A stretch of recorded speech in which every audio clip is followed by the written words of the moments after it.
일반적으로 말하면 우리의 생활은 자극과 반응으로 이루어져 있습니다. 아침에 일어나서 출근하는데 도로에 차들이 가득 차 있습니다. 그 모습을 보면서 우리는 부정적인 마음이 들 수도 있습니다. 왜 오늘따라 이렇게 차가 많지? 왜 도로에 이렇게 차가 가득 찬 거야? 큰일 났네. 화가 나네. 반면에 아마도 저 앞에 어딘가에 교통사고가 났을 수도 있겠다. 조금 기다리면 해결이 되겠지. 이렇게 좀 더 여유로운 반응을 보일 수도 있습니다. 그런데 사실은 우리의 믿음 생활 전체는 자극과 반응으로 이루어져 있습니다. 지난 한 주간도 우리를 둘러싸고 있는 여러 환경들, 자극들이 있었고 우리는 각자 믿음의 분량을 따라서 거기에 반응하며 살아왔습니다. 요한계시록은 그 당시에 강대국 로마가 둘러싸고 있는 사도 요한과 그 교회 공동체를 둘러싸고 있는 그 환경, 그 자극 속에서 그리스도인들이 보인 반응에 대해서 기록한 책이 바로 요한계시록입니다.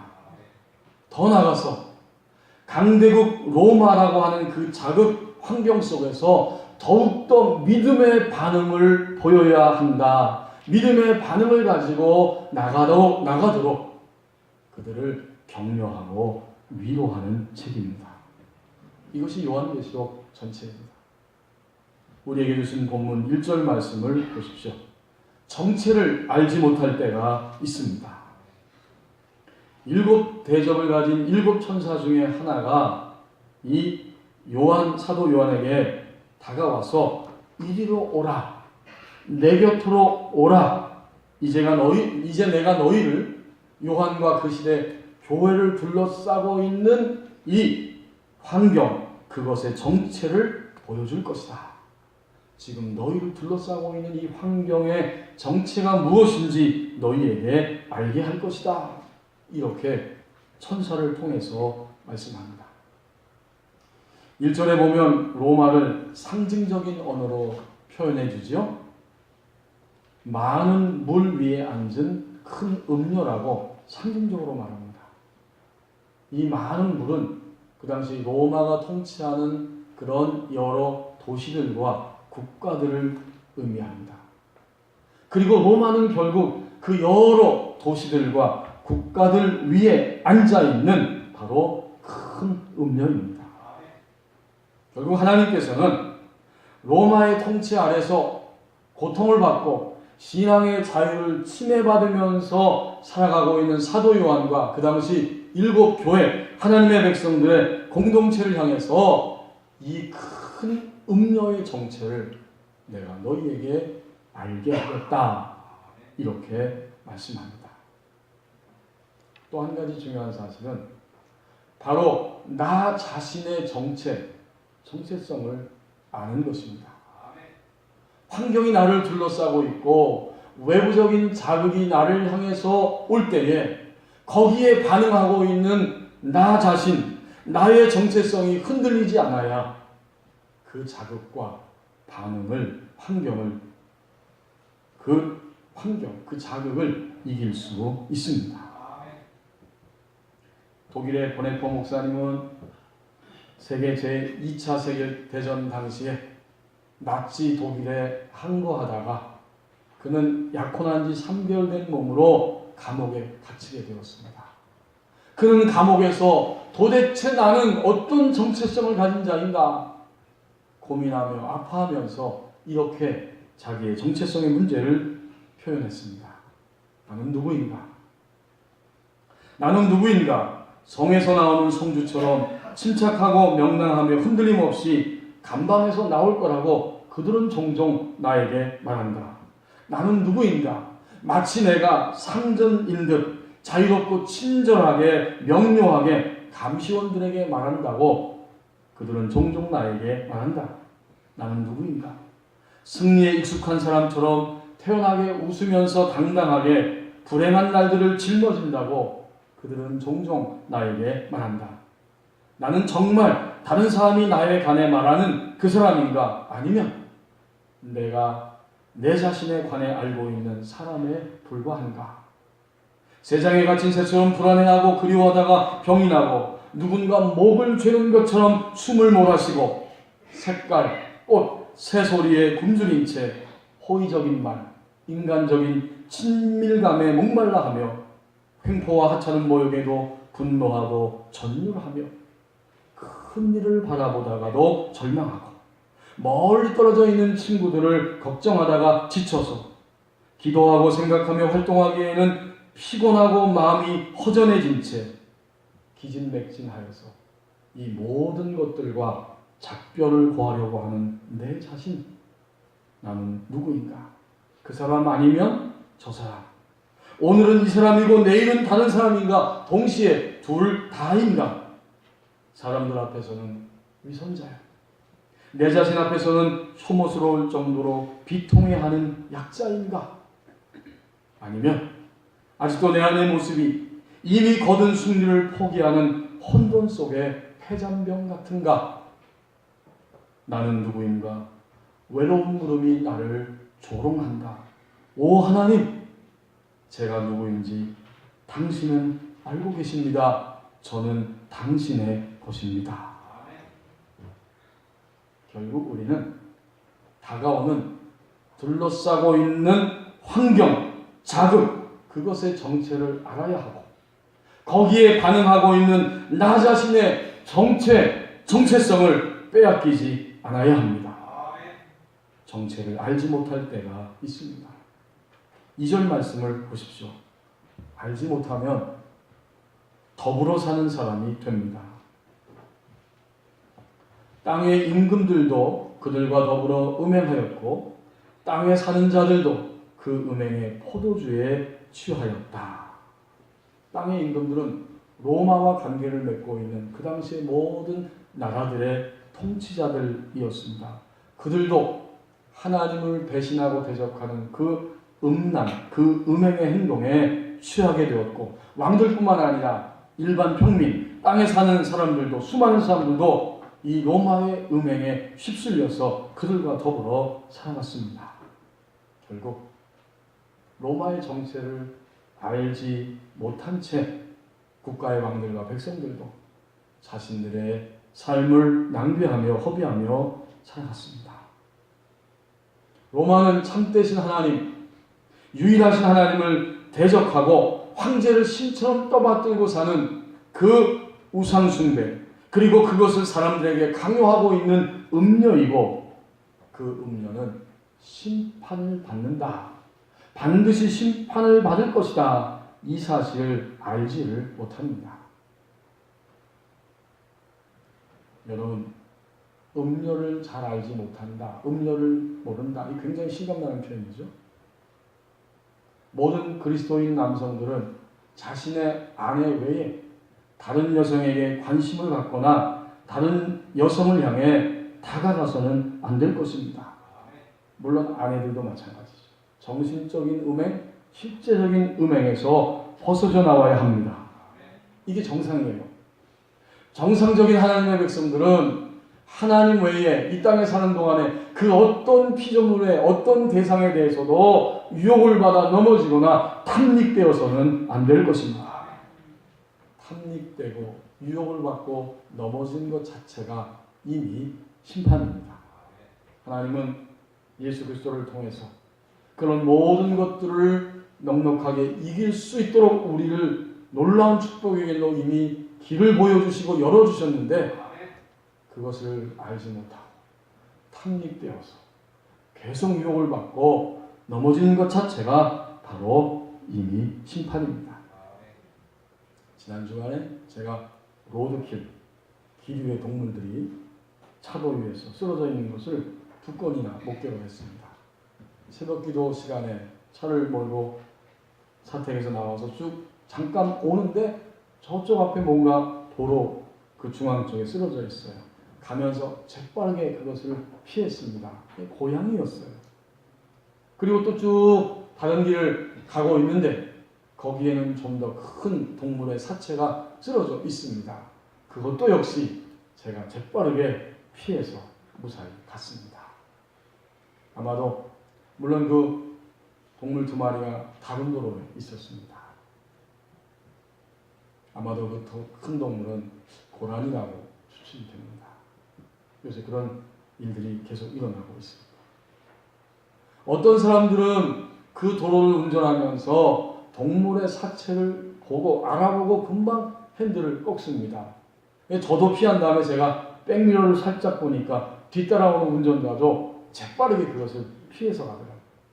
그런데 대중에 어떤 분들은 운전하다가 그 정체를 알지 못하고 알아보지 못하고 그 위로 그냥 지나가 버리고 맙니다. 하나님께서 오늘 2절에 보면 천사를 통해서 사도 요한에게 그리고 오늘 우리에게 분명하게 말씀해 주십니다. 로마가 큰 음녀이고 음녀는 심판을 받는다. 그런데 왜 사람들은 음녀와 함께 살고 음녀와 더불어 사는가? 로마의 정체를 알지 못하기 때문이다. 100여 년 전에 한 영국 사람이 아프리카를 여행하다가 동네 아이들이 막 뛰어놀고 있는데 아이들이 가지고 노는 돌이 하도 특이해서 사탕 한 줌을 주고 그것과 바꿔가지고 돌아왔습니다. 이제 집에 돌아와서 그걸 창고에 집어넣고 한동안 잊고 살았는데 문득 생각이 나서 그것을 가져다가 그 보석 감정사에게 감정을 의뢰했더니 뜻밖에도 그것은 다이아몬드 원석이었다고 합니다. 그 아이들은 자신들이 가지고 있는 돌이 다이아몬드라고 하는 사실을 알지 못했기 때문에 사탕 한 줌과 바꿔버렸어요. 훗날에 아이들이 좀 더 커서 그때 그 돌이 보석이었다. 사탕 한 줌과 바꾸는 그 돌이 보석이었다. 이 사실을 깨닫게 되면 얼마나 안타깝고 또 뼈저리게 후회하게 될 것입니다. 안타까워하면서 후회할 수밖에 없지.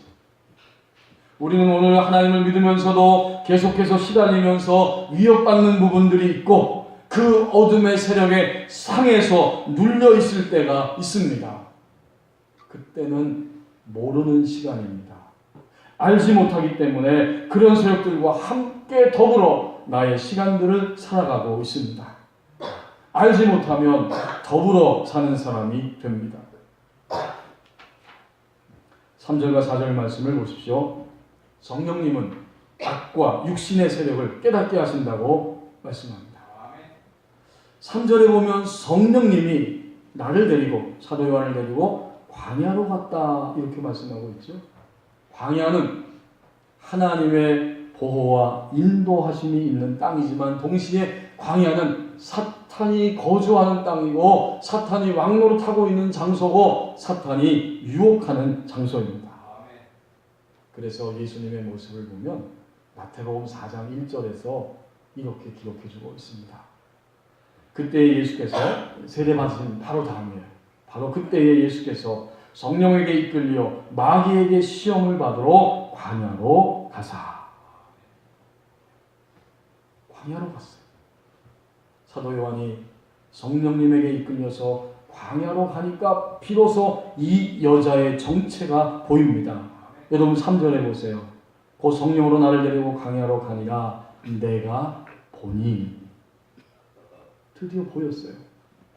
이 여자는 큰 음녀인데 그 정체가 드러납니다. 붉은 빛 짐승을 탔습니다. 그리고 그 짐승의 온몸에는 하나님을 모독하는 이름들이 가득하게 쓰여져 있었습니다. 이 짐승은 사탄의 충동을 받아서 황제 숭배, 우상 숭배로 많은 사람들을 끌고 가고 몰아가는 하나님을 대적하는 적그리스도의 세력이고 그리고 그 당시로 말하면 바로 야수적인 힘으로 교회를 핍박하고 있는 로마의 권력입니다. 결국 3절 말씀을 통해서 로마는 바로 큰 음녀이고 큰 음녀가 로마이고 로마의 황제들은 사탄의 지배를 받아 국가 권력, 이 짐승 그 위에 올라타서 하나님을 모독하는 황제 숭배, 우상 숭배 일을 끊임없이 행하고 있습니다. 그리고 3절 끝부분에 있는 것처럼 7머리와 10뿔이 있어요. 한 시대만이 아니라 오고 오는 시대 속에서 로마의 황제들이 계속해서 그 일을 반복하고 있었습니다. 3절 말씀은 바로 근원, 뿌리를 보여줍니다. 로마의 황제와 짐승, 곧 로마의 권력 자체가 행동하지만 그 배후에는 바로 사탄, 악이 있습니다. 4절 말씀에 보십시오. 그 여자는 화려하고 값비싼 옷을 입었고 금으로 보석으로 옷을 치장했습니다. 또 손에 금잔을 가졌는데 내용물을 들여다보니까 그 내용물은 가증하고 더럽습니다. 이것은 로마의 그 사치, 로마의 부도덕함, 그리고 로마의 타락을 보여주신 것이면서 결국 하나님께서 용납하실 수 없는 육신이라고 하는 사실을 깨닫게 해주시는 말씀입니다. 악과 육신, 이것은 동전의 양면과 같습니다.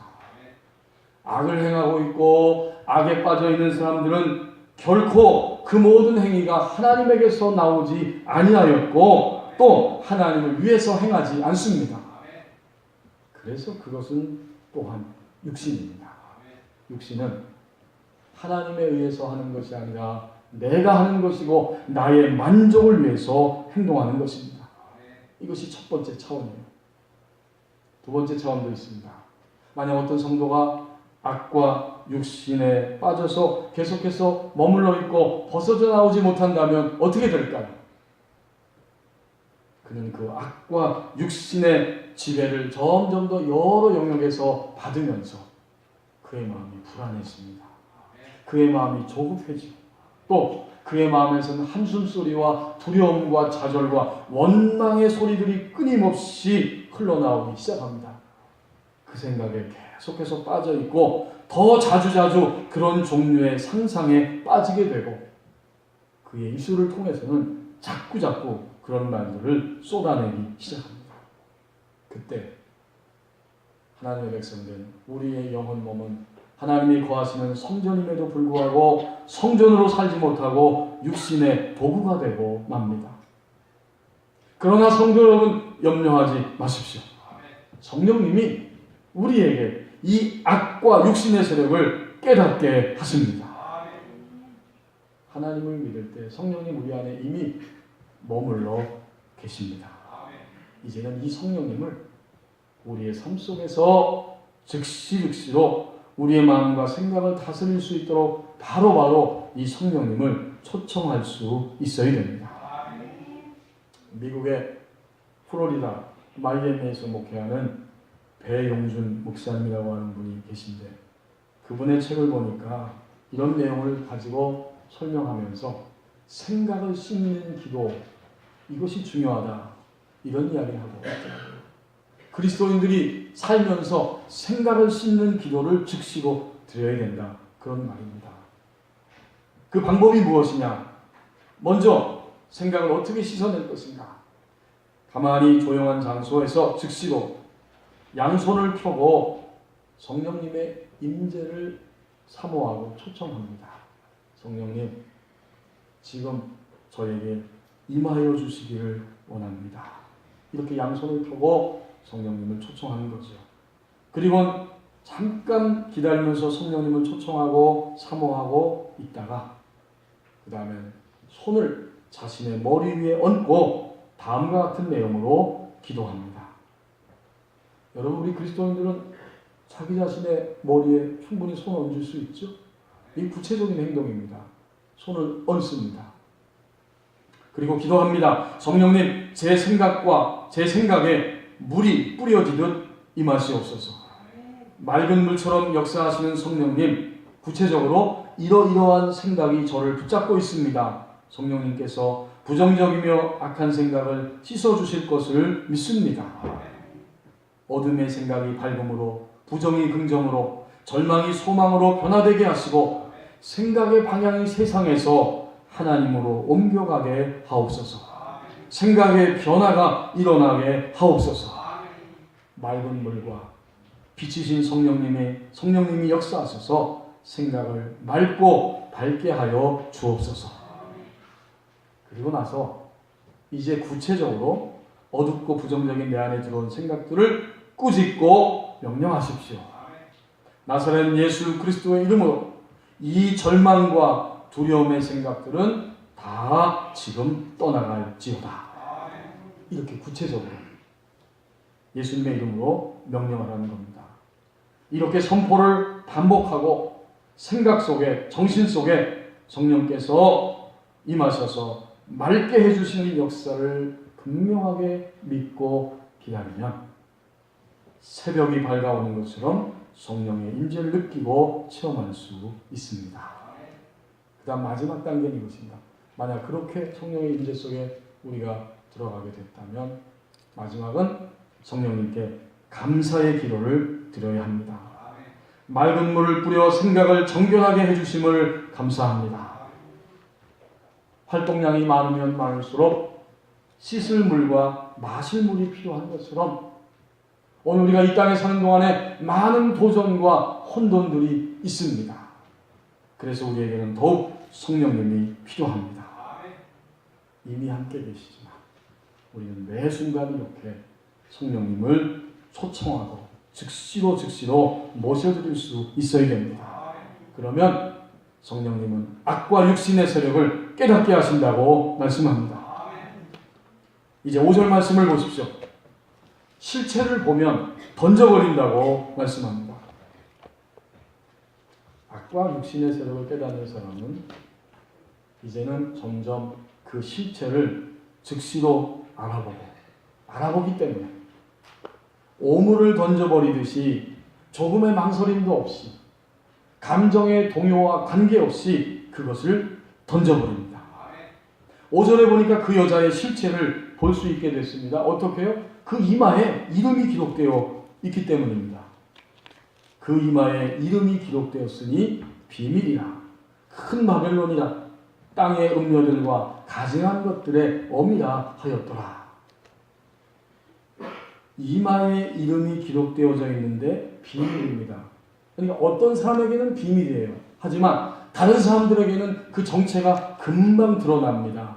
그는 큰 바벨론의 가장 큰 우두머리 노릇하는 바로 그 큰 음녀 같은 말이에요. 또 땅의 많은 음녀들과 함께 우상을 섬기고 하나님 대적하는 가증한 것들의 가장 우두머리 어미라 하였더라. 로마의 창녀들은 그 당시에 자신의 그 머리띠를 하고 거기에 이름을 기록해 놓았다고 합니다. 만약 어떤 남성이 창녀를 찾아간다면 창녀를 찾아가는 남성은 즉시로 그 여성의 이마에 기록된 이름을 봅니다. 그리고 이 여자는 누구구나라고 그 여자를 알아보는 겁니다. 하지만 그 여자의 실체를 결코 아는 것은 아닙니다. 그 이름이 그 여성의 머리띠에 있는 이름이 그 여성의 실체가 결코 아닙니다. 창녀를 찾아가지 않는 남성들, 신실한 그리스도인들의 남성들은 그 여자의 실체를 금방 알아봅니다. 알아보기 때문에 찾아갈 일이 없고 알아볼 수 있기 때문에 만날 일이 없고 거리에서 유혹할지라도 단호하게 그것을 거절해버릴 수 있습니다. 그 여자의 실체는 이마에 이름이 쓰여져 있는 것이 실체가 아니라 그 여자는 바로 악이요 육신입니다. 악한 영에 의해서 자신의 만족을 위해 정신없이 살아가는 바로 그 육신입니다. 여러분, 이 여자의 실체를 아는 것은 아는 것이고 모르는 것은 모르는 것입니다. 로마의 황제 클라우디우스 AD 41년에서 54년까지 통치한 이 황제의 아내가 있는데 그 아내 이름이 메살리나입니다. 이 여자는 로마 그 국가의 황제의 아내 황후였지만 그는 밤이 되면 그 왕궁을 빠져나가서 공창에 가고 일반 청년들과 같이 자신의 몸을 거기서 팔았다고 역사는 기록해주고 있습니다. 이건 정말 실체를 모르는 겁니다.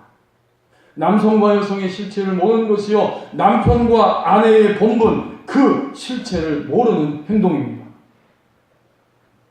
하나님은 오늘 본문을 통해서 사도 요한에게, 그리고 이 본문을 대하는 오늘 우리에게 바로 로마의 실체를 점점 알 수 있게 하시고, 알 수 있다고 말씀하시면서 우리가 만약 그 실체를 안다면 즉시로 던져버릴 수 있다고 말씀합니다.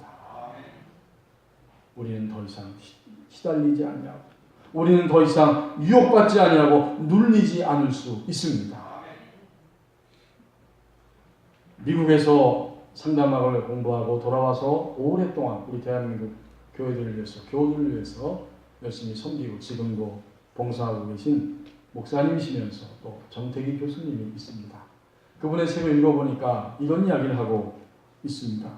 머리카락을 뽑아서 전자현미경에 넣으면 그 사람의 파장을 추정할 수 있는데, 그것으로 그 사람의 심리에 대해서 여러 가지 것들, 많은 것들을 알 수 있다. 이런 말을 하시더라고요. 예를 들면 이런 겁니다.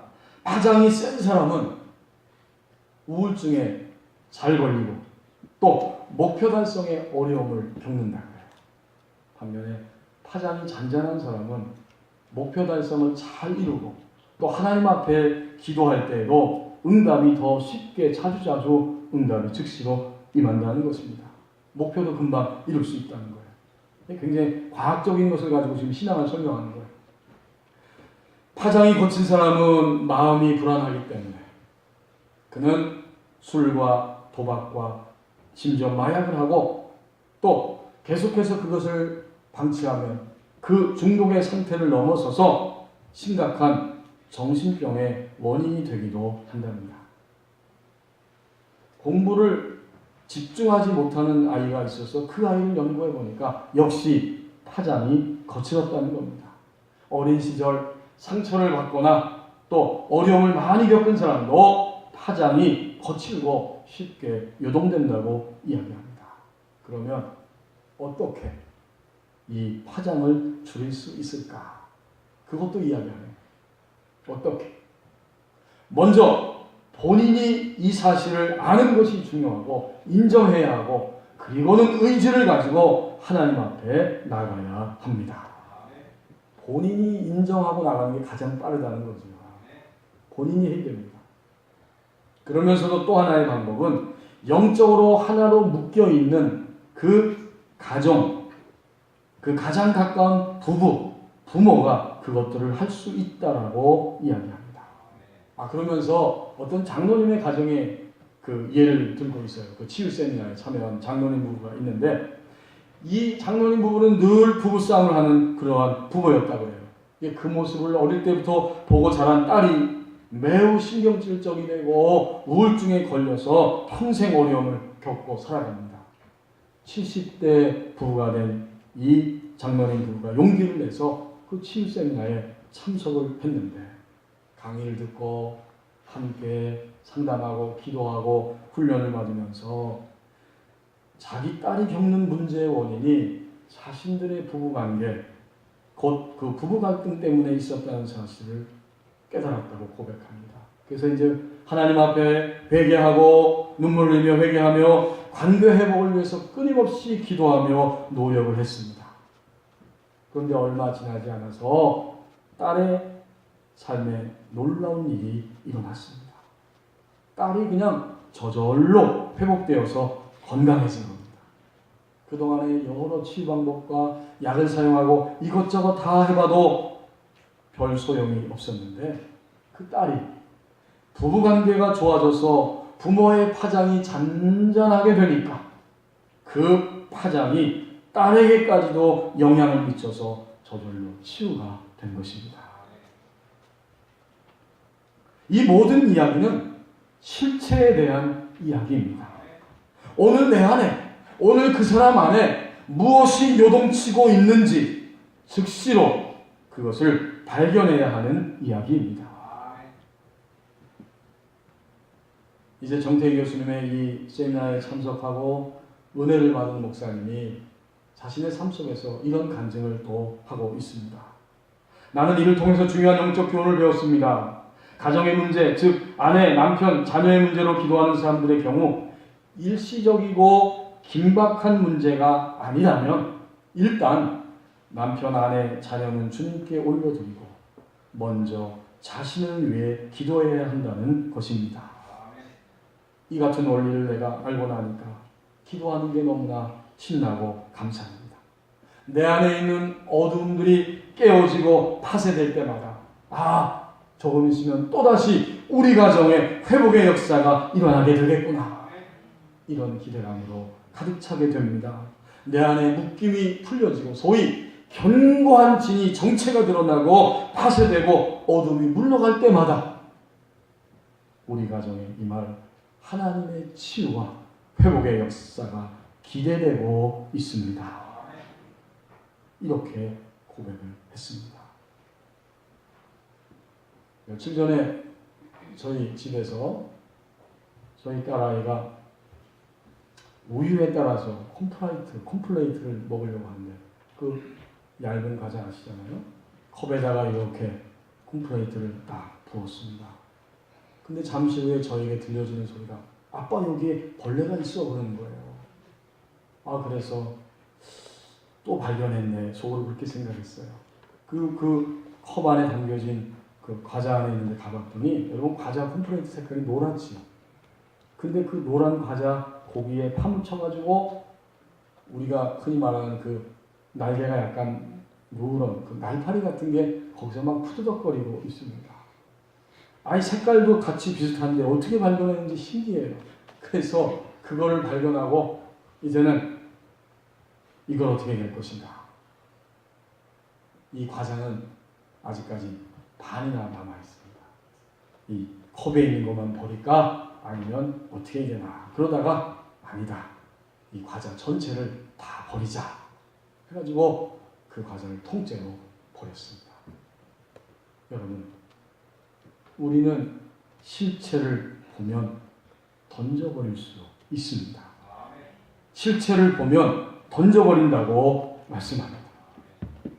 오늘 사도 요한은 성령의 이끌림을 받아서 그 당시에 교회를 박해하고 교회 공동체를 고통스럽게 하는 로마 큰 음력 바빌론의 정체를 알게 되었습니다.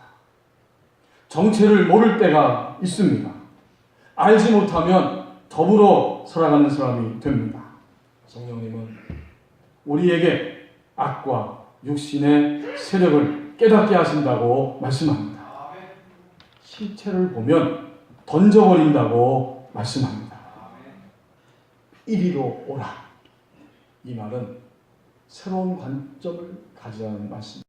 보면서 거기에 요동하지 말고 새로운 관점으로 바라봐야 할 것이다. 하나님이 오늘 우리에게 말씀하십니다. 내 곁에 오라.